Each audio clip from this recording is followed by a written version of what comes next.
नीलावंती ग्रंथ को भारत सरकार ने बैन कर दिया है क्योंकि इस ग्रंथ को एक श्रापित यक्षिणी के द्वारा लिखा गया है। ऐसा माना जाता है कि जिसने भी लालचवश इस किताब को पढ़ने की कोशिश की उसकी मृत्यु हो गई या फिर वह पागल हो गया। जब बहुत सारे मामले आने लगे तो भारत सरकार ने ग्रंथ को पढ़ने पर पूरी तरह से बैन लगा दिया। दोस्तों, यह बहुत समय पहले की बात है। उत्तर प्रदेश के एक छोटे से गांव में एक आदमी था, उसकी एक पत्नी और एक छोटी सी बच्ची थी। जब वह बच्ची 5 वर्ष की हुई तो उसकी मां की मृत्यु हो गई। इस बच्ची का नाम नीलावंती था। नीलावंती की मां की मृत्यु के पश्चात नीलावंती के पिता ने उस गांव को छोड़ दिया और नीलावंती को लेकर दूसरे गांव में चले गए। दोस्तों, नीलावंती के पिताजी को आयुर्वेद का अच्छा खासा ज्ञान था। नीलावंती भी अपने पिता से आयुर्वेद का ज्ञान लेती थी। नीलावंती के अंदर एक खासियत थी कि वह पेड़ पौधों, जानवरों, पशु पक्षियों सबकी भाषा समझती थी।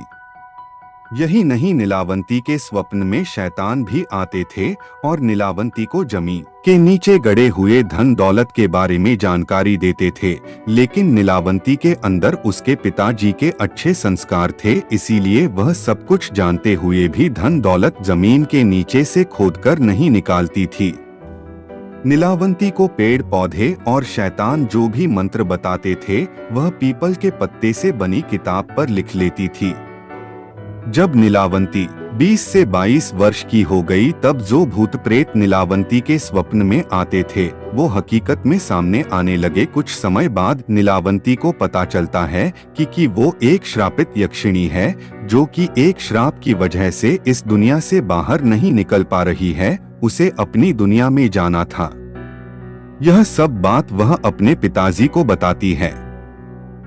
तब उसके पिता जी उससे कहते हैं कि बेटी, यदि तू इस दुनिया की नहीं है और किसी श्राप के कारण तू इस दुनिया में फंसी हुई है तो मैं तुझे नहीं रोकूंगा, आठ तू स्वेच्छा से यहाँ से जा सकती है। फिर नीलावंती उस गांव को छोड़कर जाने लगी कि रास्ते में उसे एक व्यापारी मिलता है। आठ नीलावंती उस व्यापारी से दूसरे गांव में जाने के लिए कहती है क्योंकि नीलावंती को एक अच्छी आत्मा ने बताया था कि यहाँ से 35 मील की दूरी पर तुम्हें एक गांव मिलेगा और उस गांव में तुम्हें एक बरगद का पेड़ मिलेगा। वहीं से तुम्हें अपनी दुनिया में जाने का रास्ता मिलेगा। इसके अलावा तुम्हें अपने रक्त के साथ साथ पशु पक्षियों की भी बलि देनी होगी। इसी को ध्यान हुए वह नीलावंती उस व्यापारी से उस गांव में चलने के लिए कहती है। वह व्यापारी नीलावंती को देखकर मंत्रमुग्ध हो जाता है और कहता है कि मैं तुम्हें उस गांव में छोड़ दूंगा, लेकिन बदले में तुम्हें मुझसे शादी करनी पड़ेगी। नीलावंती ने व्यापारी के सामने मुस्कुराते हुए कहा कि ठीक है, मुझे मंजूर है, लेकिन मेरी एक शर्त है कि रात के समय मैं तुम्हारे साथ नहीं रहूंगी। मैं कहाँ जाती हूँ, क्या करती हूँ, इसके बारे में तुम मुझसे कुछ नहीं पूछोगे। व्यापारी ने कहा कि ठीक है, मुझे मंजूर है। उसके बाद वह व्यापारी नीलावंती को अपने बैलगाड़ी में बिठाकर उस गांव में ले गया। फिर शर्त के अनुसार नीलावंती ने उस व्यापारी से विवाह कर लिया। रात के समय नीलावंती प्रतिदिन बरगद के पेड़ के नीचे तंत्र मंत्र करने के लिए चली जाती थी। वहां पर वो अपना रक्त और पशु पक्षियों की बलि भी चढ़ाती थी। एक दिन रात के समय जब नीलावंती तंत्र मंत्र उस बरगद के पेड़ के नीचे कर रही थी, उसी समय उस गांव के कुछ लोग नीलावंती को पशु पक्षियों की बलि देते हुए देख लेते हैं और उस व्यापारी को जाकर सारी घटना की जानकारी देते हैं।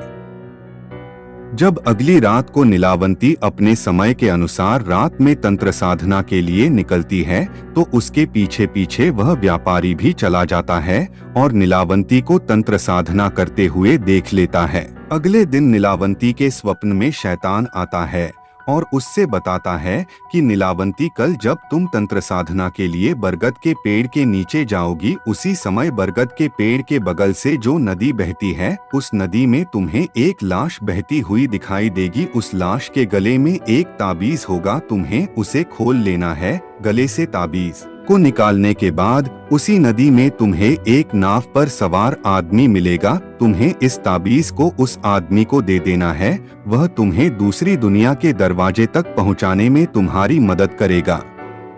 उस शैतान ने नीलावंती से यह भी कहा कि तुम्हें अपनी दुनिया में वापस लौटने का सिर्फ यही एक ही चांस मिलेगा, दोबारा चांस तुम्हें नहीं मिलेगा।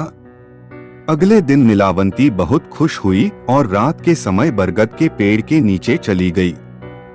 वह तंत्र साधना करके अपनी रक्त की तथा पशु पक्षी की बलि दे ही रही थी कि उसे नदी के किनारे एक लाश बहती हुई दिखाई देती है। नीलावंती उस लाश के पास जाती है और उसके गले में बंधे हुए ताबीज को निकालने की कोशिश करती है। उसी समय वहां पर वह व्यापारी भी आ गया जो अपने असली शैतानी रूप में आ गया था।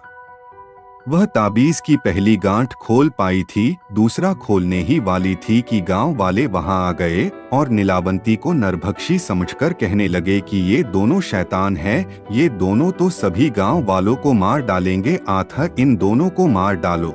हथियार लेकर दोनों को दौड़ा लिया। नीलावंती तो बच गई, लेकिन गांव वालों ने उस राक्षस को मार गिराया।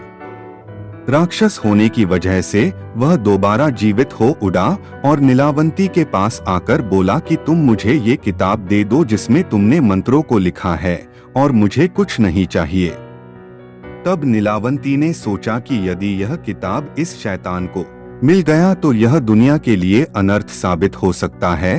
अतः नीलावंती ने उस किताब को श्रापित करते हुए कहा कि जिसने लालच में आकर इस किताब को पूरा पढ़ लिया उसकी तुरंत मृत्यु हो जाएगी, और जिसने इस किताब को आधा पढ़कर बीच में ही छोड़ दिया वह पागल हो जाएगा। यह कहकर नीलावंती उस किताब को लेकर भाग गई। उसके बाद नीलावंती का आज तक पता नहीं चला कि वह कहाँ गई। कुछ समय पश्चात वह किताब एक साधु को मिलती है। उस साधु के मन में किसी भी तरह का कोई लालच नहीं था। चूंकि वह किताब दूसरे भाषा में लिखी गई थी, अतः उस साधु ने उसे सरलतम रूप में अनुवाद करके लिखा ताकि सबको समझ में आ जाए। अगर कहानी अच्छी लगी हो तो वीडियो को लाइक करें और चैनल को सब्सक्राइब करना ना भूलें। धन्यवाद।